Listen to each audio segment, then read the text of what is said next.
WGXA has been tracking Helene since it made its landfall in Florida last night, making its way into Georgia in the early morning hour, and it's already had some deadly impacts to Middle Georgia. 2 people are dead in Wheeler County after a tornado touchdown. EMA Director Steve Adams confirms a man and woman were found dead after their mobile home was picked up and thrown across US 19 into a peanut field. It hit a car, but the driver had minor injuries. First responders initially thought children were inside the trailer, but they were not on the property when the tornado hit and were found safe. Now, just into our newsroom in Washington County, people are trapped inside a house fire on South Hospital Road. First responders are there now. No word yet on their condition. Now, 2 other homes have trees fallen on them, trapping people inside. One of them on Gordon Street. We just got off the phone with Sheriff Joel Cochran. Stay with us on air and online as this story develops. Now, Chief Meteorologist Ryan Stinnett has been closely tracking the storm, but we've got Gary Thigpen joining us right now to let us know the latest. Gary, what is it looking like outside?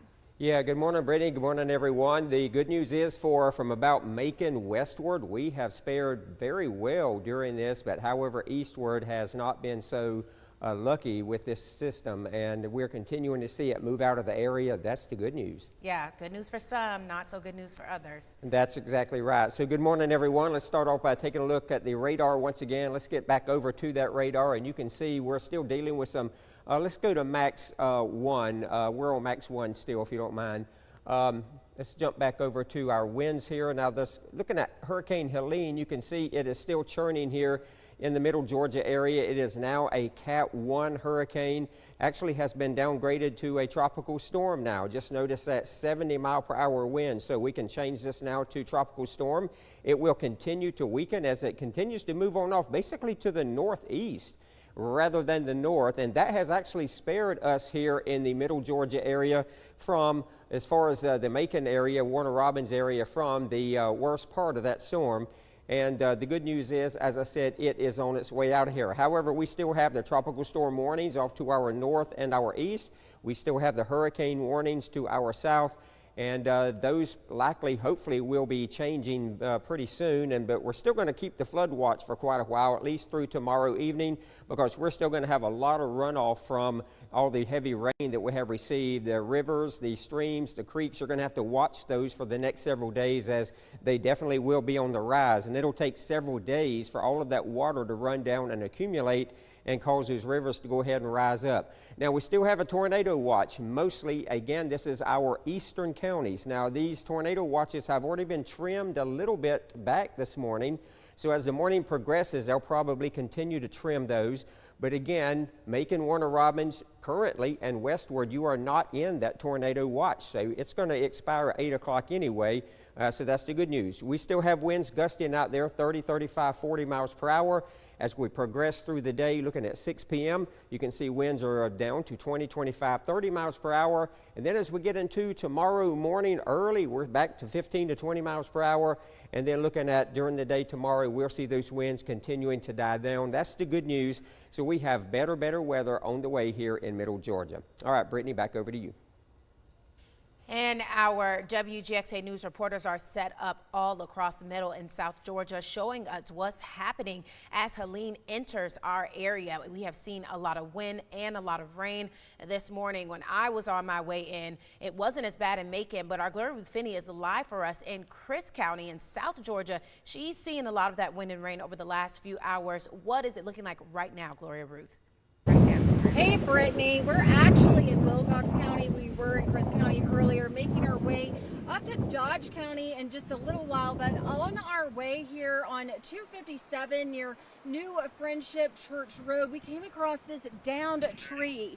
Now it's across the whole area of 257. We called in to the emergency management officers to let them know about this tree that's down here right now. We left a voicemail. We haven't been able to reach anyone yet, but this could pose, some of that really dangerous situations that we've been talking about here if people are not sheltering in place. Actually, I think behind me you can see a car pulling up. That's just what happened just a few minutes ago.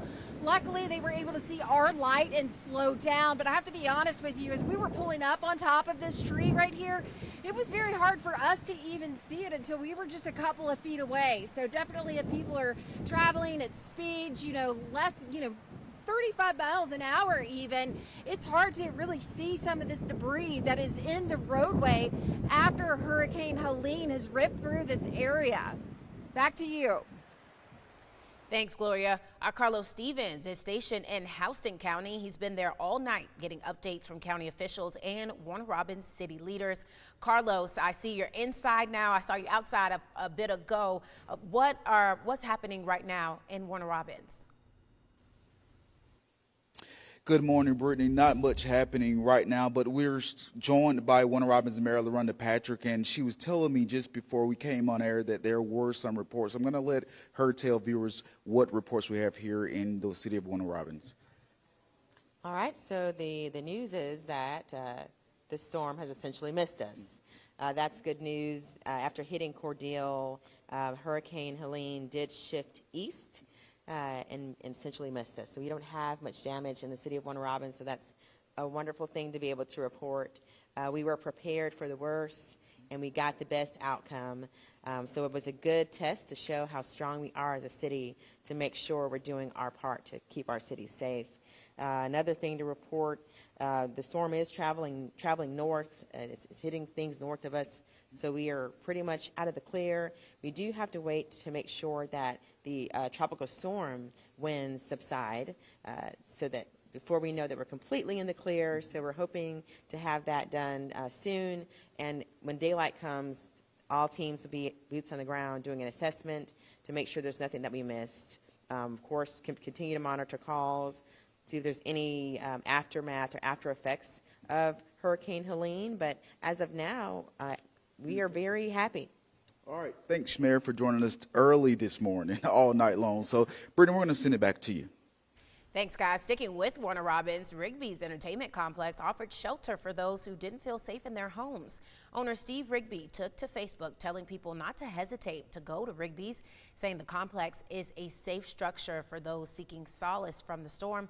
Pets in crates and carriers were also welcome. And up in Monroe County, more than a dozen people took to shelters in county centers after officials opened 3 shelters ahead of the storm. We checked in with emergency services a few hours ago. 14 people and 8 dogs were at High Falls Station 2 in Jackson. Forsyth Monroe County Recreation Department had 8 people and 2 dogs. And Smart New Providence Baptist Church in Forsyth had just 1 person. And with the storm in our area right now, very probably not safe for you to try to leave your home and head to a shelter. If you're not feeling safe, it'd be best for you to try to just hunker down and wait out any bad weather that's happening around you. Now, several areas across Middle Georgia are under curfews right now. Chris County and the city of Cochran started its curfew last night at 8. It ends at 8 o'clock this morning. Taylor County's curfew started at 9, and that'll end in just a few hours at 7:30. The only exceptions for these curfews are people traveling to and from essential work, those seeking emergency medical care, or anyone evacuating from dangerous areas. Now, all the rain we've seen the past 24 hours ahead of Helene forced Dodge County to shut down some roads. Isham Springs Road between Rocky Springs Road and Free Gift Church Road is closed. Milan Road is closed from Highway 166 to Sweet Home Church Road. Also on the closure list, Benevolence, Lewis Harrell Friendship Baptist and Yancey Roads.